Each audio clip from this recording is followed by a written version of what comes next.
इस सप्ताह आई दो बड़ी फिल्मों में से हमने पहले वॉर 2 देखी। उसका रिव्यू आपको हमारे चैनल पर मिल जाएगा। उसके बाद हमने देखी रजनीकांत की कुली। वॉर 2 हमें ज्यादा इंप्रेस नहीं कर पाई थी और कुली का भी कमोबेश यही हाल है। आइए जानते हैं कैसा रहा कुली एक्सपीरियंस।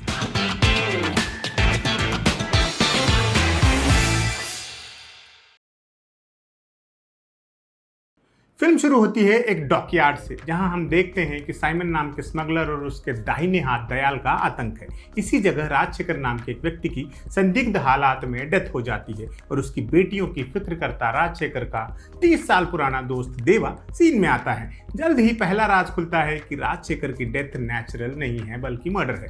उसको मारने वाले की तलाश का बीड़ा देवा उठाता है और फिल्म कई टाइमलाइंस, कई लोकेशंस और कई ट्विस्ट से 2-4 होते हुए मंजिल तक पहुंचती है। फिल्म के लगभग हर किरदार का एक पास्ट है और उस अतीत के तार वर्तमान से उलझे हुए हैं। कुली बड़े ही प्रॉमिसिंग सेटअप पर शुरू होती है, लेकिन बहुत जल्दी आपका अटेंशन खोने लगती है। इतने सारे सब प्लॉट्स हैं फिल्म में कि किसी एक ट्रैक पर फोकस करना मुश्किल होने लगता है। क्या देवा का अतीत जानने में दिलचस्पी ले, या दयाल की हरकतों का कोई स्पष्टीकरण ढूंढे, या किसी और ट्रैक को तवज्जो दे। आगे बढ़ते बढ़ते फिल्म बिखरती चली जाती है और एक वक्त के बाद महज मार काट का मेला लगाने पर शिफ्ट हो जाती है।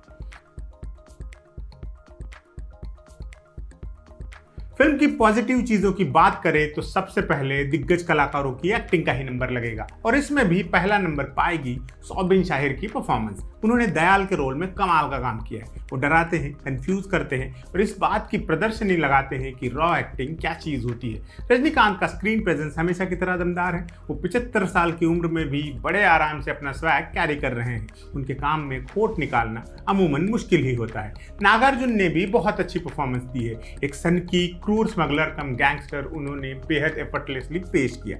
कन्नड़ा सुपरस्टार उपेंद्र की फिल्म में बहुत लेट एंट्री होती है, लेकिन दमदार होती है। सत्यराज और श्रुति हासन दोनों का काफी लेंदी रोल था और दोनों ने ही बढ़िया काम किया है। दयाल की पत्नी के रोल में रचिता राम ने चौंका दिया है। उनका और काम देखने का मन करता है।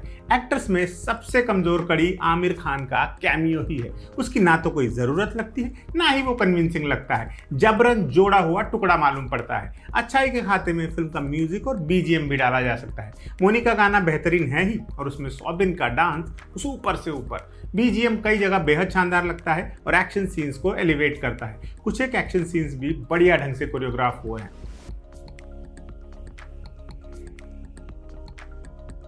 सबसे पहले तो तमाम फिल्म ये फीलिंग आती रहती है कि ये लोकेश कनगराज की अब तक की सबसे कमजोर फिल्म है। रजनीकांत और लोकेश के कॉम्बो से जिस धमाके की उम्मीद थी उतना ये फिल्म डिलीवर नहीं कर पाती। हालांकि वॉर 2 की तरफ फैन सर्विस इसमें भी भरपूर है, लेकिन स्क्रिप्ट के लेवल पर इतनी खामियां हैं कि खूब धूमधाम वाले सीन्स भी फिल्म को जरूरी पुश नहीं दे पाते।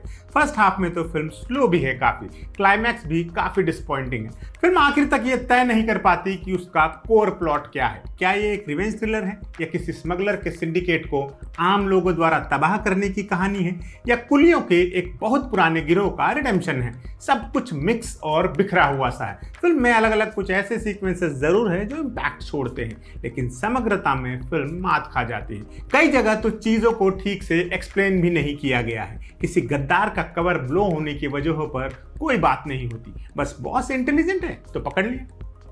कुल मिलाकर कुली लोकेश कनगराज की सबसे एवरेज फिल्म है। इसे देखने के बाद रजनी फैंस निराश भले ही ना हो, लेकिन कुछ शानदार देखने की फीलिंग भी नहीं आएगी। वन टाइम वॉच समझ लीजिए, बाकी पैसा आपका, मर्जी आपकी।